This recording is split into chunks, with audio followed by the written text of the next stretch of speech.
Welcome to The Explainer. Today, we're diving into something that is honestly incredibly tough, but so common. We're tackling the deeply emotional challenge of transitioning an aging parent into senior care. And we're going to look at a specific case study today that perfectly highlights the core tension almost every family faces in this situation. Moving to a retirement home usually feels like losing independence. It feels like a surrender, right? But by the time we wrap up this explainer, we're going to completely flip that script. We're going to see how, when you let strategy take the wheel instead of pure emotion, moving to a retirement home is actually the absolute best way to protect whatever independence is left. So here's our roadmap for today. We'll be looking at 1. The illusion of independence. 2. Compounding medical realities. 3. The daily living danger. 4. The distance dilemma. 5. The cost of waiting. And finally, 6. Redefining real independence.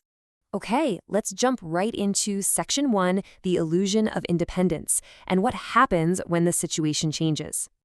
To really wrap our heads around this, let's look at our case study. We have an 87-year-old father living entirely alone in Scarborough. Now, he's got some pretty complex medical needs. He's an insulin-dependent diabetic, he battles heart and kidney disease, and he actually recently suffered a stroke. Now, for him, holding on to his current house feels like clinging to his independence. But this exact scenario forces us to take a hard look at a word we toss around all the time. What is independence, really? I mean, we usually just equate it with living alone, right? We think, hey, as long as I'm in my own house, I'm independent. But true independence actually means being able to safely manage the absolute essentials of daily life. We're talking food, medication, hygiene, and mobility. If your family members or your neighbors are already having to constantly patch up the gaps just to keep you afloat, well, that's not true independence anymore. That is just unsupported risk. Moving on to Section 2, compounding medical realities, or asking the tough question, what happens on a bad day? You see, human nature makes us want to judge a living situation based on how our loved ones perform on a really good day. But the strategic question, the one that actually matters, is what happens on a bad day? His recent stroke fundamentally changed his entire risk profile, and specifically, it impacted his cognitive ability to reliably do math. Now, you might be wondering, why in the world does math matter for physical safety? Well, let me show you. Losing the ability to reliably do math isn't just some minor inconvenience. It directly, literally impacts life-critical tasks. Think about it. Math is insulin dosing. Math is blood sugar tracking. Math is getting your medication timing exactly right. It's avoiding massive financial mistakes on bill payments or misreading invoices. If an 87-year-old insulin-dependent diabetic cannot reliably calculate his own doses or track his blood sugar, well, living alone suddenly becomes a massive daily medical danger. And the crazy thing is, the evidence of this risk is already staring us right in the face. He has fainted twice in just the last 2 months. And look, fainting at 87 is not just having a little spell. For someone with heart disease, kidney disease, a history of a stroke, and who relies on a walker, fainting is a blaring, red alert siren. It creates the very real, terrifying possibility of falling, hitting his head, completely missing his insulin window, or just lying unnoticed on the living room floor for hours. Which brings us to Section 3, the daily living danger and those widening gaps in safety. When all these medical vulnerabilities start to stack up, the basic logistics of daily life just kind of begin to collapse, and the tools we rely on really hit their limits. Now, the father in our case study uses a walker, which is fantastic for basic mobility around the house. But we have to be incredibly realistic here about what physical aids can and cannot do to keep a medically fragile person safe. A walker does not magically prevent all falls. It absolutely doesn't help if he faints. And fundamentally, a walker does not cook meals. For a diabetic, food is not optional. Skipping a real meal just to eat whatever is easiest in the pantry directly ruins blood sugar control, it accelerates muscle loss, and it causes dizziness. Proper food is literally part of his medication safety. Furthermore, a walker doesn't notice if he's skipped lunch. And a walker absolutely does not pick up the phone and call his family if he suddenly becomes confused from low blood sugar. A walker is just a physical aid. It is not a comprehensive care system. It simply cannot solve the complex, compounding danger of living entirely alone while medically vulnerable. And this really brilliantly highlights the strategic shift we're talking about. A retirement home isn't some sort of punishment. It acts as a strategic base of operations that solves multiple, compounding health risks all at the exact same time. Instead of the severe daily risk of skipping meals and crashing his blood sugar, a care facility provides regular, hydrating, diabetic-friendly meals. Instead of suffering a terrifying dizzy spell entirely alone in a house, there is a fast, immediate response time from nearby trained staff. Kidney disease requires really strict routines and fluid intake. Living alone makes that nearly impossible to maintain, but a care facility actually stabilizes that routine. It patches the exact gaps that are currently threatening his life. Let's pivot to Section 4, the distance dilemma, and the real limits of family support. So, a lot of people ask, why can't the family just step in and fill these gaps themselves?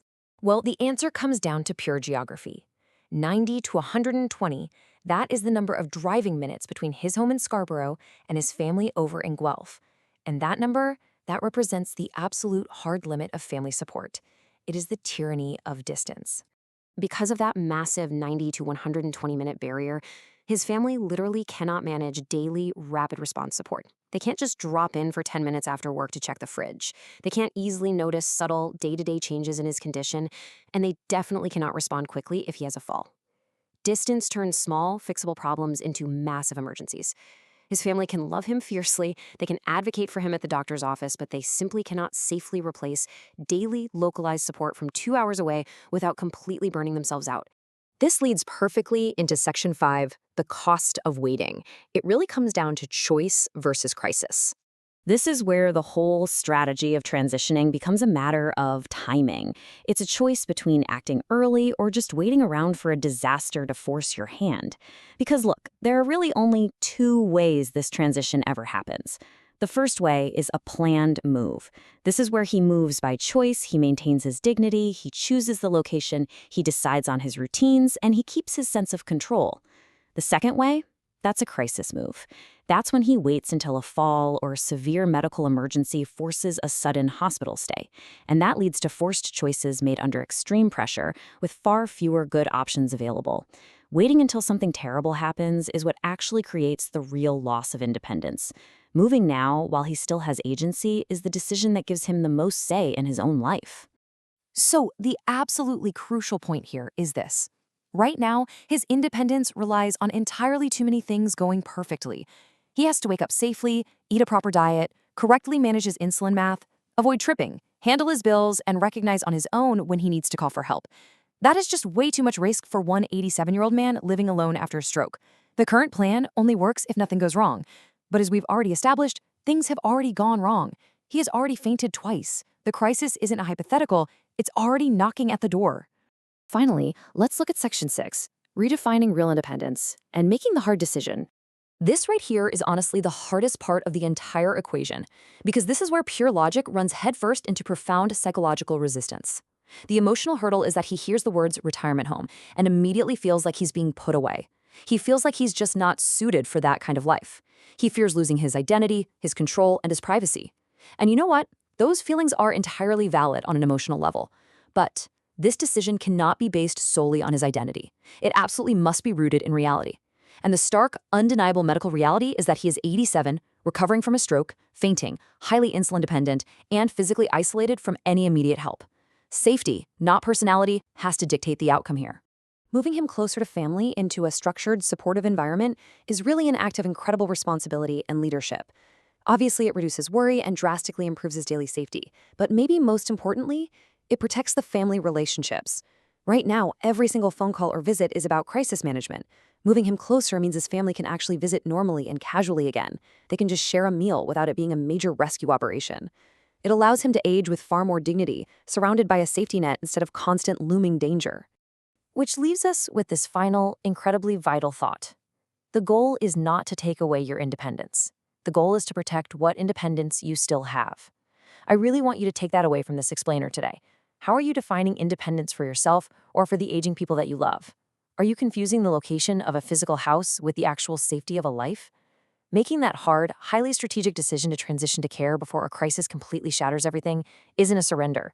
It is literally the ultimate way to stay in control. Thank you so much for joining me on this explainer, and I will leave you to think on that.